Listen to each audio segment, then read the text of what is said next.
दोस्तों, बोलिए गणेश जी महाराज की जय। जय एकादशी व्रत कथा। धर्मराज युधिष्ठिर बोले, हे भगवान, आपने माघ के कृष्ण पक्ष की सटतिला एकादशी का अत्यंत सुंदर वर्णन किया। आप स्वदेश, अंडज, उद्भिज और जरायुज चारों प्रकार के जीवों के उत्पन्न, पालन तथा नाश करने वाले हैं। अब आप कृपा करके माघ शुक्ल एकादशी का वर्णन कीजिए। इसका क्या नाम है, इसके व्रत की क्या विधि है और इसमें कौन से देवता का पूजन किया जाता है। श्री कृष्ण कहने लगे कि हे राजन, इस एकादशी का नाम जया एकादशी है।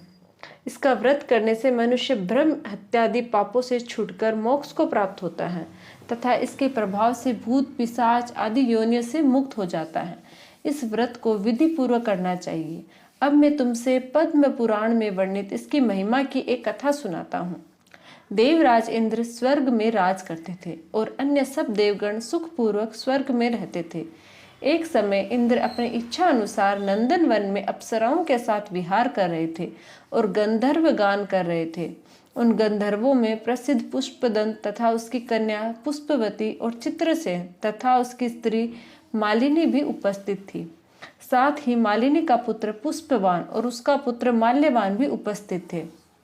पुष्पवती गंधर्व कन्या माल्यवान को देखकर उस पर मोहित हो गई और माल्यवान पर काम बाण चलाने लगी। उसने अपने रूप, लावण्य और हाव भाव से माल्यवान को वश में कर लिया।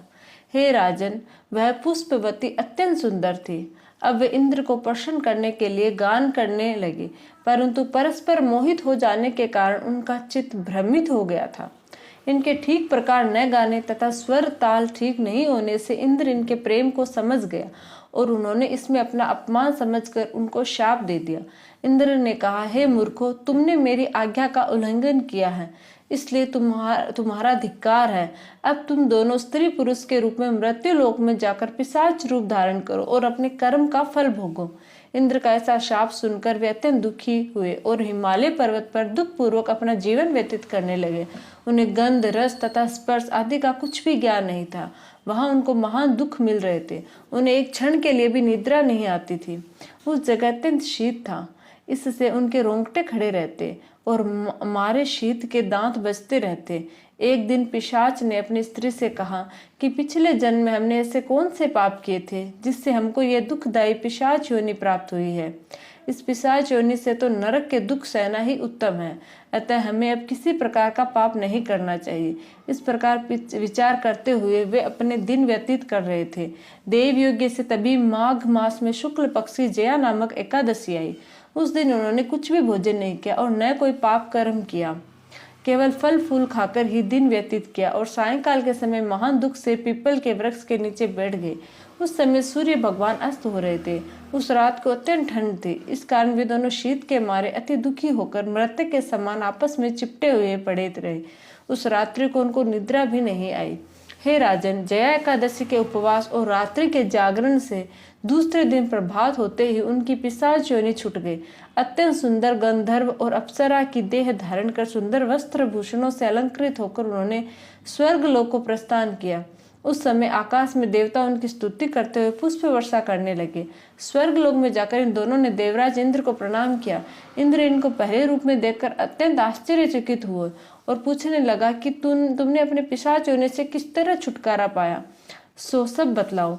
माल्यवान बोले कि हे देवेंद्र, भगवान विष्णु की कृपा और जया एकादशी के व्रत के प्रभाव से ही हमारी पिशाच देह छूटी है। तब इंद्र बोले कि हे माल्यवान, भगवान की कृपा और एकादशी का व्रत करने से न केवल तुम्हारी पिशाच योनि छूट गई, वरन हम लोगों के भी वंदनीय हो गए, क्योंकि विष्णु और शिव के भक्त हम लोगों के वंदनीय हैं। अतः आप धन्य हैं। अब आप पुष्पवती के साथ जाकर विहार करो। श्री कृष्ण कहने लगे कि हे राजा युधिष्ठिर, इस जया एकादशी के व्रत से बुरी योनि छूट जाती है। जिस मनुष्य ने इस एकादशी का व्रत किया है उसने मानो सब यज्ञ, जप, दान आदि कर लिए।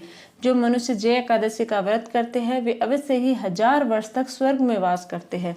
तो बोलिए विष्णु भगवान की जय, शंकर भगवान की जय। अगर आप लोगों को ये वीडियो अच्छा लगे तो लाइक, शेयर और सब्सक्राइब जरूर कीजिएगा चैनल को। धन्यवाद।